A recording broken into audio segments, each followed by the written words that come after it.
Let me tell you a story, my son. Once upon a time, a happy place was the world. There were no hideous beasts lurking around, and people were not living in fear under the shadows of ugly monsters. A famous name, Porsche was. Though the masters of their craft, making money they were not. So their bratwurst to earn, they helped others to learn.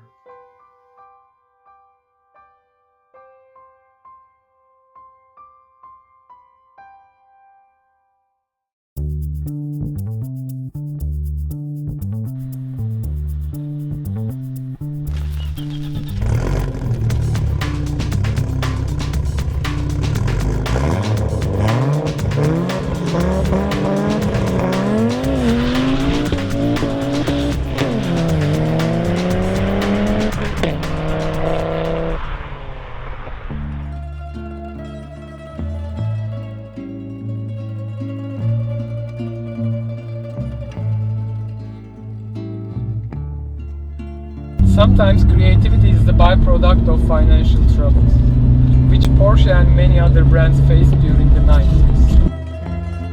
Those were the days when Porsche did not have the current wide range of models, from we-can-do-better-than-range-rover-SUVs to the squashed saloon versions called Panamera. Today's larger scale of production enables them to share parts/costs and ultimately achieve a financially stable and cash-rich company.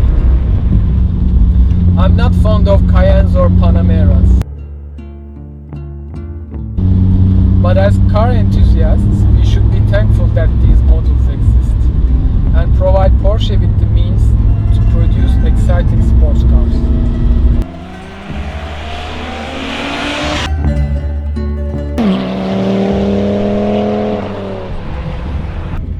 Back in one of those dreary days, Porsche executives decided to sell expertise alongside cars to generate much needed extra cash.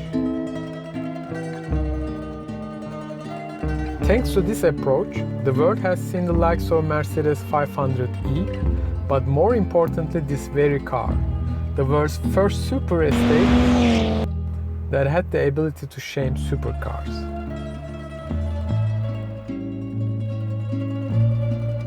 Unlike 500e, Porsche's involvement with the RS2 was not limited to chassis work. What they basically did with Mercedes was to modify the chassis in order to accommodate the big V8 and handle all the power it provided. They did not tinker with the engine, braking or any other bit. RS2 on the other hand received a premium service package. Porsche took Audi's 2.2-liter 5-cylinder turbocharged engine, then installed a much larger turbocharger, added a heavy-duty intercooler, improved its induction system and exhaust, and added a redesigned camshaft and a new engine management system. Power was up to 315 bhp.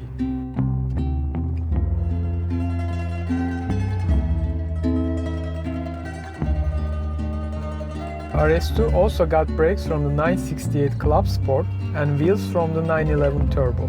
Apart from the headline changes, Porsche updated the air filter and fuel pump, also employed larger fuel injectors. A special mention is needed for those injectors though. The owner of this car recently had to replace them, and they were far from your average eBay score. A lot of time was needed to locate them in the first place. An arm and a leg was sacrificed to get them. 700 euros to be more exact. So RS2 is not just proper quick, but a proper exotic as well.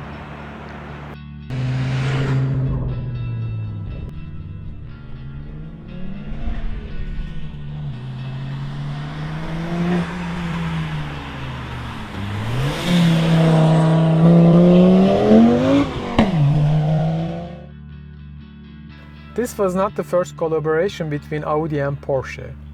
Some of the formidable Auto Union race cars that were dominating the Grand Prix circuits, with streamlined bodies, 12 to 16 cylinder supercharged engines, with independent suspension setups were designed and developed by none other than Ferdinand Porsche. These cars were breaking land speed records by reaching speeds up to 440 kilometers, and this was in the 30s. The company's distinctive logo of 4 interlocking rings represented the original 4 members of the Auto Union. After the Second World War, Auto Union evolved into modern-day Audi company.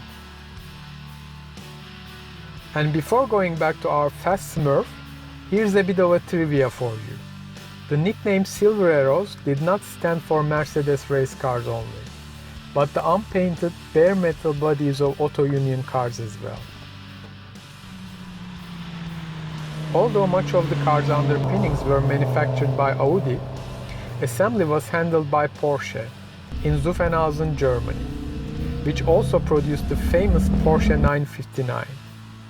Apparently, Porsche was also very much satisfied with the performance level reached. So much so that they requested Audi to build the car only in estate disguise. As a coupe version, it would be a direct and a strong competition to Porsche's own models. When it was tested by the Autocar magazine, the RS2 made the 0 to 30 miles sprint in just 1.5 seconds, which was not only quicker than the now legendary McLaren F1, but Jacques Villeneuve's Williams Formula 1 car as well. However, RS2's real significance does not lie in the way it accelerates. It's a product that introduced a whole new dimension to the industry. A new genre of super fast but practical estate cars followed its way, but it still remains as the original, bonkers fast, raw Smurf mobile that cannot be replicated.